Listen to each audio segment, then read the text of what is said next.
नमस्कार मंडळी, मी तुमचा लाडका मित्र भरत विजय चव्हाण आणि मी तुम्हा सर्वांचं माझ्या यूट्यूब चॅनलमध्ये स्वागत करत आहे. मंडळी, ही अनोखी गाठ नावाचा नवीन मराठी सिनेमा येत्या 1 मार्च 2024ला आपल्याला आपल्या जवळच्या सिनेमागृहामध्ये बघायला मिळणार आहे. श्रेयस तळपदे पुन्हा एकदा आपल्याला मोठ्या पडद्यावर दिसणार आहेत. त्यांना असं फिट बघून खूप बरं वाटतंय. आणि त्याचबरोबर महेश मांजरेकर यांच्या कन्या गौरी ही आपल्याला प्रमुख भूमिकेत दिसणार आहे. नुकताच या सिनेमाचा ट्रेलर आपल्या भेटीला आलेला आहे. ट्रेलर बघून आपल्याला कळतं की श्रेयस तळपदे हे जे कॅरेक्टर आहे त्यांचं ते अतिशय स्वतःच्या फॅमिलीला जपणारं, वडील गेल्यानंतर स्वतःच्या 2 बहिणींची त्यांनी लग्नसुद्धा लावून दिली, पण कुठेतरी फॅमिली रिस्पॉन्सिबिलिटीजमुळे त्यांचं स्वतःकडे दुर्लक्ष झालं.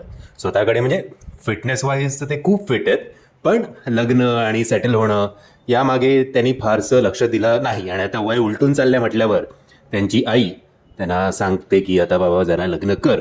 आणि त्याच वेळेला आपल्याला गौरीचे इंट्रोडक्शन शॉट्स दिसतात, जिकडे ती आपल्याला नाचताना दिसते आणि गौरीसाठी श्रेयस तळपदे यांचं स्थळ येतं. आता गौरीचे बाबा आणि त्यांचं तसं पण वाकडं असतं, कारण गौरीच्या बाबांना हे काय मान्य नाही आहे नाच आणि सगळं टाइमपास मूर्खपणाचे लक्षण आहेत असं त्यांचं म्हणणं आहे. बट बाबांच्या जबरदस्तीमुळे का होईना गौरीचं लग्न श्रेयस तळपदे बरोबर लावण्यात येतं. इथपर्यंत सगळं ओके होतं.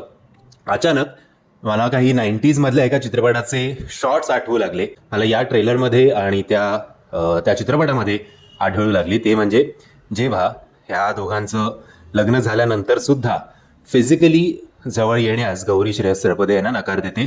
आणि मग हळूहळू श्रेयस तळपदे खूप प्रयत्न करतायत की तिला प्लीज करण्याचा, की बाबा तुला नॉनव्हेज खायचं आहे, नॉनव्हेज खा, तुला जसं हवं आहे तसं आयुष्य जग.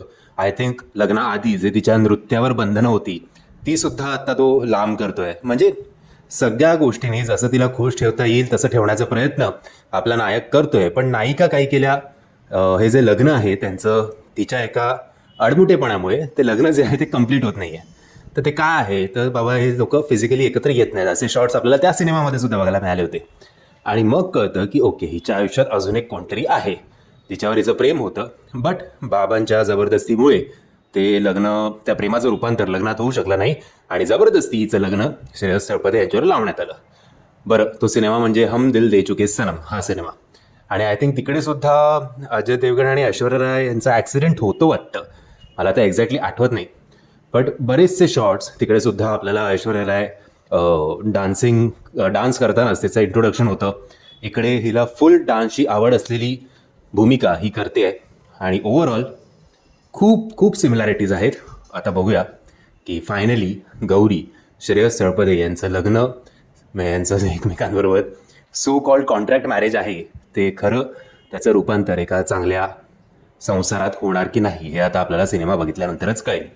बट ट्रेलर बघून एक गोष्ट क्लिअर आहे की गौरी आय थिंक हा सिनेमा खाऊन टाकणार आहे, कारण ती खूप कॉन्फिडंट दिसते आणि तिच्यावर फोकस्ड असलेला हा सिनेमा आहे. तिच्या अवतीभोवती ही कथा जी आहे ती पूर्णपणे लिहिलेली आहे असं एकंदरीत वाटतंय.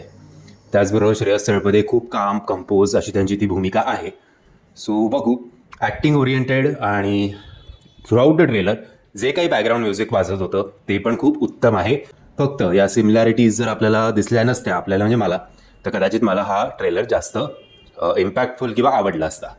आता माहिती नाही, मी आशा करतो माझं हे बोलणं किंवा मला जे वाटतंय ते खोटं निघावं आणि फुल ऑन एक नवीन मराठी ओरिजिनल सिनेमा आपल्याला 1 मार्च 2024ला बघायला मिळावा. म्हणजे जर तुम्ही याचा ट्रेलर बघितला असेल तर त्याची लिंक मी तुम्हाला खाली डिस्क्रिप्शन बॉक्समध्ये देतोय. ट्रेलर बघितल्यानंतर माझ्या या मताशी तुम्ही सहमत आहात की असहमत आहात हे कमेंटच्या माध्यमातून कळवा. आणि जर तुम्हाला हा व्हिडिओ आवडला असेल तर प्लीज या व्हिडिओला लाईक, शेअर आणि चॅनलला सबस्क्राईब करायला विसरू नका. जय हिंद, जय महाराष्ट्र.